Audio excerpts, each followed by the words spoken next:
इतने बड़े बड़े एक चौराहे पे भाई करोड़ों रुपए खर्च करे हुए हैं अपने ज्ञापन में। मोदी जी फ्री वैक्सीन दे रहे, मोदी जी अपनी तनख्वाह तो दे रहे, जमीन बेच के दे रहे।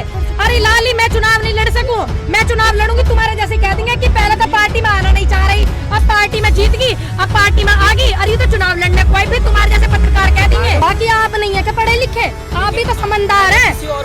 क्यों दोगे आप? देख के दियो किसने काम करा किसने नहीं करा, और कौन नया व्यक्ति आ रहा है किसी नए को ऊपर रखियो। आप समझदार नहीं हो। एक ताई थी इतनी बुजुर्ग थी, मेरी ताई कहाँ गया कहीं वो नु कह रही बेटा मैंने डाली थी यहाँ पे और वो फूल चली कर लिया।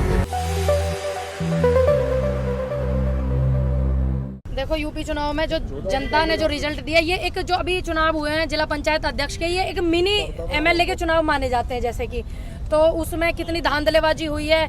जनता ने तो अपना प्रतिनिधि चुन लिया था, सभी को पता है बीजेपी का क्या माहौल रहा और आम आदमी पार्टी का क्या रहा, समाजवादी का क्या रहा, बसपा का क्या रहा, कांग्रेस का क्या रहा, सभी को बहुत अच्छे से पता क्या किसका क्या माहौल रहा। अब जो ये जीता है ना, ये जो चुनाव कमीशन है वो जीता है, और जो एसएसपी साहब है वो जीते हैं, डीएम साहब है वो जीते हैं, योगी जी जीते हैं, ये लोग जीते हैं क्योंकि जनता ने तो अपने फैसले से जिसे जिताना था जिता दिया। तो ये एक लोकतंत्र की हत्या कर गए इन्होंने। अगले चुनाव कमीशन ने अपने आप को जिताया है और इन लोगों को जिताया है। बाकी यूपी चुनाव जो है उसमें हमारे पास एक मौका बहुत बड़ा है, जैसे कि इसमें ऐसा नहीं था, कोई जियो नहीं आया, गवर्नमेंट ऑर्डर कोई नहीं आया था कि ये जो चुनाव है इसमें कैंडिडेट जो अध्यक्ष होता है उससे नीचे जो थे जिला पंचायत सदस्य, तो जनता ने उनको चुना। अब वो अध्यक्ष किसी को उठा पकड़ लिया, आपको भी बहुत अच्छे से पता है कि क्या हुआ।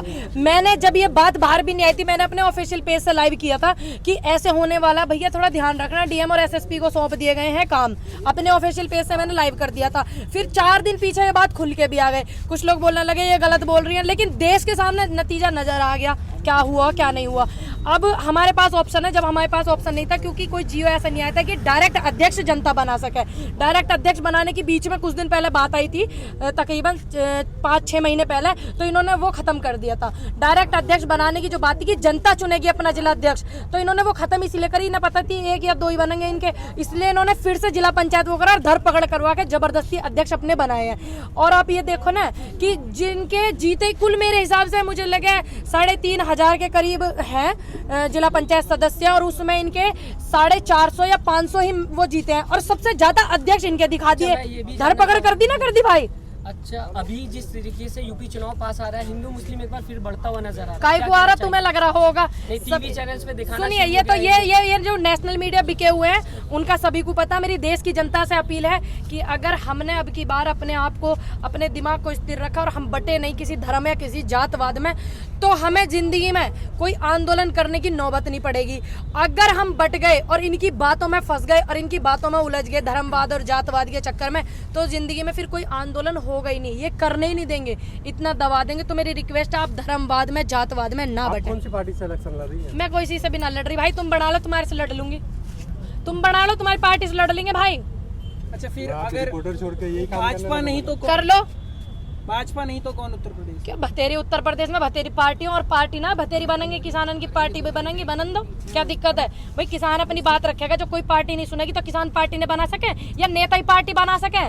दूसरी ये हमारे ताऊ चाचा ये ना बना सके? दूसरी पार्टी से क्या मतलब? किस पार्टी को सपोर्ट करेगी? मेरे तो ये चाचा ताऊ कोई सी पार्टी बना लेंगे किसानन की, मैं तो इन्हें सपोर्ट कर दूंगी और इनका पूरा सहयोग करूंगी। मैं, मेरी जो एक भूमिका है ना, पूरे जितनी 450 के करीब जो 403 विधानसभा जो है, 403 विधानसभा में मेरी तो एक रूपरेखा है कि मैं इनके खिलाफ वोट डलवाऊंगी। वो आपका अधिकार, आप किसे डालें, सीधे खुल के बोलूंगी कि इनको वोट मत देना। इन्होंने क्या करा, कितने बीमारी में इन्होंने वेंटिलेटर लगाए, कितने ऑक्सीजन बांटी है, कितनी जनता को नौकरी दी है, कितने युवाओं को नौकरी दी, कितने महिलाओं को सम्मान दिया, अरे कितनी लड़कियों का बलात्कार हुआ, उन्हें इंसाफ मिला। तो मैं तो खुल के इस चीज की 403 जितनी भी विधानसभा है हमारी उत्तर प्रदेश में 403 के करीब, तो मैं तो खुल के इस चीज का वो करूंगी। वोट आपका, आपका अधिकार है, आप समझदार है, पढ़े लिखे है, बिकाऊ नहीं है, आप बिके नहीं है, और आपका संवैधानिक अधिकार है, आप किसी को डेवलपमेंट पे बहुत ज्यादा बोल रहे हैं कि हमने विकास किया है। हाँ तो दिखाओ कहाँ किया, दिखाओ भाई। 1-2 वीडियो मैंने देखी थी, और अभी मैं, जैसे कि आपको पता, राज्यपाल जी के यहाँ पे हम लोग ज्ञापन देने गए, तो उस बीच में 3-4-5वें दिन आज मैं आ रही हूँ तो आ नहीं पाई, तो मैंने भी वीडियो देखी थी कि विकास हो रहा, जो विधानसभाओं में पत्रकार घूम रहे हैं, मेहनत करते हुए घूम रहे हैं, तो उसमें मैंने देखा विकास हुआ दिखा रहे हैं। विकास कहाँ हुआ, कहाँ सड़क पुचाई है? सड़क पुचाई किन्ने नू देखो न, और उनके रिबन किन्ने काटे नू देखो, सड़क पुचाई ऐसी बात करोगे? आगे की बताओ। आज दिल्ली में बहुत सारे बोर्ड लगे हैं जिसपे लिखा है कि उत्तर प्रदेश भारत का नंबर 1 राज्य बन गया है। हाँ, नंबर 1 ही तो बन गया। बलात्कार सबसे ज्यादा बढ़ गए है ना, और बलात्कार छोरी ने भी मार रहे हैं। नू देखो ना, उन्हें कुछ नहीं हो रहा, उन्हें कुछ परेशानी नहीं हो रही। ठीक, और यूपी में जो आवाज उठा रहे, कितने यूपी में पत्रकार बंद है जेल में जिन्होंने सच दिखाया। देख लो आप कितने पत्रकार बन रहे, इसलिए नंबर 1 आ रहा है ना। उन्होंने कहा स्मार्ट बनने में, स्मार्ट प्रदेशों में नंबर 1 है। हाँ, स्मार्ट प्रदेशों में कैसे नंबर 1 भैया, तुम बताओ चलो कैसे है? बोर्ड लगे हुए हैं। हाँ, बोर्ड जो लगे हुए हैं वे बोर्ड ही तो लगे हुए हैं। इन बोर्डन से बढ़िया जो पैसे हैं उन बोर्डन की जगह जनता की सेवा में लगाओ ना। उन बोर्डन ने जो तुम प्रचार कर रहे हो, ऐसी मैं लखनऊ में गई थी, मैंने राज्यपाल जी के यहाँ ज्ञापन देने, इतने बड़े बड़े एक चौराहे पे भाई करोड़ों रुपए खर्च करे हुए हैं अपने ज्ञापन में। मोदी जी फ्री वैक्सीन दे रहे, मोदी जी अपनी तनख्वाह से दे रहे, जमीन बेच के दे रहे, जनता के टैक्स का पैसा वैक्सीन आ रही है और वो वैक्सीन भी पूरी ना आ रही। इतने इन्होंने प्रचार में लखनऊ में अपने बोर्ड लगा लगा के करे खर्च पैसा जनता का। यहाँ भी लगे हुए बोर्ड। हाँ, तो वही तो देखो ना तुम, तो वो टैक्स जो इन्होंने खराब करा जनता का, ये बोर्ड ना लगा के जनता की सेवा में करते ना, वेंटिलेटर लाते, ऑक्सीजन लाते, और ये बोर्ड यहाँ भी लगा दिया। नु का स्मार्ट बन का। अरे उन बोर्डों के जो खर्चे हैं, करोड़ों रुपए का ज्ञापन में खर्चा होता है, आपको भी अच्छे से पता है। इतने पेट्रोल पंप पे बोर्ड लग रहे हैं, धन्यवाद मोदी जी। जनता को जगाने के लिए है ना वो। जनता को जगाने को है, जनता को भ्रमित करने को और अपनी वाहवाही लूटने को है, जनता को जगाने को है। तो वोट मिलेंगे। यादव से भी मुलाकात की है? नहीं, मैंने करी नहीं है, कर लूंगी, पर तुम क्या होगे तो और बताओ। सुनने में आया आपने की है? सुनने की छोड़ दो, अब मैं कर लूंगी, अगर आप कह रहे हो तो कर लूंगी। करी नहीं है पर कर लूंगी अगर आप कहोगे तो। सुनने में आया कि आप अखिलेश यादव की पार्टी से टिकट मिल रहा है आपको? मेरे को इलेक्शन भी लड़ देखिए, रही है। कोई भी पार्टी है, मुझे ऐसी कौन सी पार्टी होगी जो आजकल युवाओं को नहीं लेना चाहेगी? सारी पार्टी होंगी ना, बशर्ते हमारे ऊपर है ना, हम क्या करेंगे, हम सेवा करने को आए, सेवा करेंगे, कर्म करेंगे, अपना बात खत्म। इसका मतलब जरूरी है किसी के दोहरा जाना, किसी से कुछ पद लेना, जरूरी है ये चीज? बिना पद के भी तो हम सेवा कर सके, अब नहीं कर रहे हैं। क्या पद है मेरे पे बताओ आप? इसका बताओ। मतलब है कि पूनम पंडित समाजवादी पार्टी से चुनाव लड़ेगी? नहीं, हम मैंने क्या बताई, मेरी तो ये रहेगी 403 विधानसभाओं में इनके खिलाफ बोलूंगी मैं, जनता से सहयोग मांगूंगी किसानों के लिए। बोल सकते ये बात, चुनाव भी तो लड़ सकते। अरे लाली, मैं चुनाव नहीं लड़ सकूं, मैं चुनाव लड़ूंगी तुम्हारे जैसे कह देंगे कि पहले तो पार्टी में आना नहीं चाह रही, अब पार्टी में जीत गई, अब पार्टी में आ गई, अरे ये तो चुनाव लड़ने को आई, फिर तुम्हारे जैसे पत्रकार कह देंगे। खिलाफ में जा रही है तो किसी को तो बोलेंगे ना कि इसको वोट दो। सुनिए, वोट का आपका अधिकार है, आप किसे भी दो, हमें तो इससे मतलब है ही ना, मत दो। और बाकी जितने भी ये किसान हैं, जिसको ये वोट देंगे हम उन्हें दे देंगे। जी, आप अगर मना कर सकती है तो वो पूछ भी सकता है। देखिए, आपका लोकतांत्रिक अधिकार है, संवैधानिक अधिकार है, आप बस इन्हें वोट मत दियो, बाकी किसी को भी दो। दूसरी बात, आपका जवाब, मैडम, मैंने शुरू में जब आके इतना आशीर्वाद मिला, सुन लीजिए, तो मेरे को आशीर्वाद मिला तो लोग कहने लगे राजनीति करेगी, ये राजनीति में जाएगी। हालांकि मैं चाहती हूँ कि आप सब लोग राजनीति में जावे, जो अपनी बात को रखते हैं, जो अपनी आवाज को उठाते हैं। जाएंगे आप, हमारी बात तभी तो रखेंगे। आप जैसे पत्रकार ही बोल देंगे कि ये देखो राजनीति कर रही है, चली गई पार्टी में, तो इसलिए मुझे नहीं जाना, मैं तो यही ठीक हूँ। मुद्दा क्या रहेगा आपका? मुद्दा यही रहेगा, कितने तो लड़कों को नौकरी मिली, कितनी लड़कियों को सम्मान मिला, कितनी लड़कियों के उत्तर प्रदेश में बलात्कार हुए, उन्हें इंसाफ मिला, ठीक, और कितनी महिलाओं को सम्मान मिला, कितने किसानों को सम्मान मिला जो सम्मान निधि चिल्ला रहे हैं, ये ठीक, ये देखा जाएगा। 18% मिला, बताओ मत मुझे भैया। काम नहीं छोड़ा, किन्ने कई काम नहीं, अरे कुछ काम करा ही नहीं, छोड़ेंगे तो जीव, कुछ काम करा हो लाली। मैडम बीच मझधार में छोड़ रही है जनता नहीं, को। बीच मझधार में नहीं छोड़ने की, ये मेरा को मत दो। हाँ जी तो देना किसको, ये भी तो भैया, अब एक बात बताओ, मैं आपको कहूंगी, सुनिए, मैं आपको कहने लगी कि आप बसपा को वोट दो, तो आप कहोगे कि बसपा वाली है। मैं कहूंगी आम आदमी को दो, तो आप कहोगे आम आदमी से। मैं कहूंगी समाजवादी को दो, तो तुम कह दोगे कि समाजवाद है, समाजवाद की गोदी में बैठ गई, ये भी तो जुल्म है। नोटा के लिए कहेंगे, नोटा के है जी, लिए, नहीं, नोटा के लिए तो नहीं कहूंगी भाई, अपने वोट है, इतनी मुश्किल में मिले, मैं कस कह दूंगी नोटा के लिए। ऐसे में किनारा तो दीजिए। किनारा है, जैसे आप बीच मझधार में जनता को भी छोड़- चलिए मेरी बात सुनिए आप, आने वाले समय में जब ये सारे किसान फैसला करेंगे, हर बॉर्डर पे फैसला होगा, आपको भी पता, जो संयुक्त किसान मोर्चा वो भी फैसला करेगा, तो जैसे संयुक्त किसान मोर्चा अनुमति देगा, जिस राह को वो करेगा, और पहले मैं ये देखूंगी कि राह सही है गलत है, फिर बिल्कुल पूरा सहयोग करेंगे, हम तो वहाँ दे देंगे। अपना प्रत्याशी खड़ा किया है किसान मोर्चा ने, जी, मुजफ्फरनगर में किसान मोर्चा ने अपना प्रत्याशी खड़ा किया है। बढ़िया बात है, सहयोग करेंगे, किसानों का प्रत्याशी खड़ा होगा जब तक किसानों को सहयोग होगा। चले इनकी इनकी बात मान लीजिए, इनकी मान लीजिए ना चाचा, अगर हमारा प्रत्याशी होगा, सुन जा, प्रमाण मत दिखा, मैंने तो आपकी बात का विश्वास, रुक जाओ ना, मैंने कह दिया आपकी बात का विश्वास है। 1 मिनट चाचा, मैंने कह दी ना, ठीक है कोई बात नहीं, कर दिया, हमारा प्रत्याशी हमारी बात सुनेगा तो हम पूरा सहयोग करेंगे, अच्छी बात है। मैं तो ये चाहूँ यहाँ बॉर्डर पे भी 2-4 मेरे बाबा चुनाव लड़े, ये लग रहा है किसान मोर्चा राजनीति में आएगा। ऐसी क्यों नहीं आएगा जब किसान की बात नहीं सुनी जा रही है। 7 महीना 8वां 9वां दिन, आज 6-4 दिन 7वां दिन है। अरे मुझे नहीं लड़ना, तुम्हें लड़वाऊंगी मैं तो।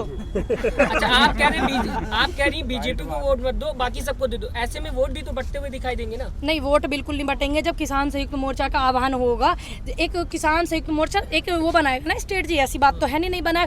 बाकी आप नहीं है क्या पढ़े लिखे, आप भी तो समझदार हैं, किसी और को दिया, बाकी क्यों दोगे आप? देख के दियो किसने काम करा किसने नहीं करा, और कौन नया व्यक्ति आ रहा, किसी नए को ऊपर रखियो। आप समझदार नहीं हो, मैंने किसी को दे दिया खराब हो गया, ऐसे हो जाएगा।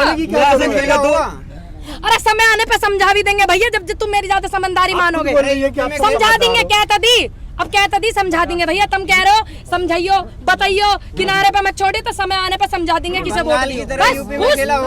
बखेला हो गए यहाँ, हाँ बखेला होगा। जनता ने अपनी राह चुन ली है। जो जिला पंचायत सदस्य के चुनाव थे उसमें रिजल्ट आ गया बेस्ट ऑफ बेस्ट, बाकी इन्होंने गड़बड़ कर दी, आपको भी पता, ठीक है क्या करवाया इन्होंने सिस्टम का। जनता ने तो अपना चुन लिया, आगे भी जनता चुनने वाली है, ठीक। यूपी बंगाल में खेला हुआ था, यहाँ था खेला होगा, बढ़िया करके होगा। इनकी अगर ये करवा में ना वेलवेट पेपर पे, जैसे एक बुजुर्ग बोल रहे थे वेलवेट पेपर पे चुनाव उस पर करा हुआ वेलवेट पेपर पे, हाँ तो इनकी जमानत जब्त हो जाएगी, इसलिए नहीं करवा रहे, शर्म की मारी। अरे बेईमानी नहीं हो रही भैया, कैसी बात कर रहे हो, ऐसी बात कर रहे हो, बेईमानी नहीं हो रही। देखो डिजिटल के जमाने में जिस देश से डिजिटल बीमारी आई है वहाँ इस चुनाव होते नहीं है, यहाँ चुनाव करवाओगे। अच्छा बंगाल में इनकी जो वे मशीन चिड्डी खाती घूम रही है MLA की गाड़ी में, वो तो शुक्र है वहाँ की जनता ने देख ली। क्यों नहीं होगा भैया, मशीन खा सकती है, तो क्यों ओपन कोई चीज ना होती है जहाँ खुलेगी सबके सामने वोट खुलेगी। 22वीं सदी में जा रहे हो आप। 22वीं सदी का मतलब है वो भी अमेरिका कौन सी सदी में, अमेरिका की मशीन है वहाँ चुनाव होते नहीं, ऐसी बात करो। क्यों अमेरिका की, ये अमेरिका की मशीन है। चलिए आपकी बात को पूरा मानते हैं, ये जो मशीन है एक दिन में पूरे देश में चुनाव हो जाए तो ये स्तर बाई स्तर क्यों करवाते हैं। आज 5 राज्यों के लंबा क्यों होता, एक दिन में चुनाव हो जाता है मशीन से। नई बात मत बताओ ला के, बैलेट पेपर से भी स्कैम होता था। अरे स्कैम तो हो गया भैया जब ओपन सारी चीज होंगी, जब पता लोकतांत्रिक देश में हत्या हो रही है, सारी चीज ओपन करी जाएंगी ना, बड़ी बड़ी स्क्रीन लगा के वे पर्ची गिनी जाएंगी। जहाँ इतनी आपत थोड़ी सी और सही, तो फिर कैसे कोई बेईमानी कर ले। जब हम शूटिंग करते हैं, शूटिंग जब मैं करती थी, आपको जैसे कि पता मैं एक इंटरनेशनल शूटर भी हूँ, तो हम शूटिंग करते थे, शॉट वहाँ मारते थे, ऊपर स्क्रीन पे आ जाता था कि 10 लगा या 9, तो ऐसा सिस्टम करो ना। अच्छा मैं भी तो बता रही हूँ ऐसे करो ना, क्यों नहीं करेंगे बिल्कुल, क्या दिक्कत है जनसेवा करने में। तो ऐसा डिजिटल करो, बेईमानी वाला डिजिटल थोड़ी जो गाड़ी में चड्डी खा के घूमे, ऐसा करो ना फिर, तो ऐसा डिजिटल करो ना जिससे जनता सुखी ना हो। ऐसा डिजिटल करो जो वोट डाला और ऊपर दिख जाए किसको डाली है। नहीं सुनिए, जैसे मैंने मारा अपनी पिस्टल से, मैंने मारा 10 लगा 9 लगा, स्क्रीन पर फटाक दिख गया। अब जब किसी व्यक्ति ने वोट डाली, बटन दबा के तुरंत पता लग जाए, पर्ची निकलती है। अरे पर्ची कहाँ, पर्ची अपना बेईमानी, पर्ची नहीं, सुन लीजिए सब वो वोट उधर वहाँ दबा में, तो वहाँ गड़बड़ी से उल्टी लिखट जा, पर्ची इनकी लिखड़े। एक ताई थी, इतनी बुजुर्ग थी, मैंने ताई कहाँ गया कहीं वोट, नु कह रही बेटा मैंने डाली तो यहाँ पे, और वो फूल से निकल आया। अब बताइए तो कुछ नहीं पता। हाँ जी भरोसा नहीं है आपको, आप क्या कहोगे चुनाव कमीशन का क्या रोल रहा, जिला अध्यक्ष के चुनाव में, पंचायत के जो चुनाव हुए हैं इनमें क्या रोल रहा। आपको पता उससे पहले सदस्य के चुनाव जिला पंचायत सदस्य के हुए थे, उसमें जनता ने किसको चुना, आपको भी अच्छे से पता। अब जबरदस्ती हमारा ही अध्यक्ष बनना चाहिए, बीजेपी ऐसा लगी पीछे, SSP साहब को DM साहब को काम दे दिया। तो मैं तो उनसे अपील करती हूँ कि SSP साहब आप हमारे बहुत सम्मानित लोग हैं, बहुत पढ़ाई करके आप बैठते हैं, तो आप ऐसी बातों में ना, हम तो आप पे भी बहुत विश्वास करते हैं, आपके ऊपर तो इतना विश्वास है, टिके हुए हैं, बचे हुए हैं जी, आप मत करो ऐसा काम। चैनल को लाइक शेयर एंड सब्सक्राइब करें और बेल आइकन दबाना ना भूलें।